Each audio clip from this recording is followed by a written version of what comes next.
Овде со овие 4 стратешки инвестиции, посебно со Митилинеос, тој детално го имам гледано, другите ги немам детално гледано.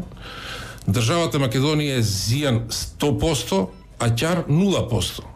Значи со Митилинеос јас најодговорно тврдам дека зијанот на Македонија е 100%. Пример со куќата, нели ти кажеш примери со куќата и со спортовите? Ќарот на Македонија е 0. Обратно, ќарот на Митилинеос е 100%, а зијанот е 0. Тоа автоматски значи дека Митилинеос на име на данок на добивка ќе ги земе Македонија тие пари.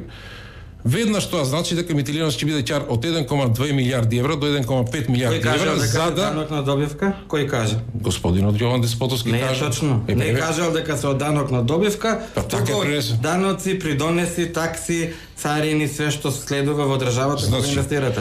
Митилинеос ќе биде ќар. Не ми се верува колку лажни информации. Како можете да лажете во една реченица 10 работи? Вие Ама добро е дека призна дека имала државна помош во светот, пошто така почна. Не постои држава во светот, после вика признавам дека имало. Фала што призна, продолжи. Фала, еве штиклирав тука, од сите лажи што ги правите, ја ќе ги штиклирам, се тоа што ќе признаеме и на крај што ќе ве побиеме, да знаете. Не постои држава во светот. Покажи на хартија дека не даваат на странски компании. Не постои држава во светот што ваква државна помош дава на странци. Ваква. Ова е кражба на векот.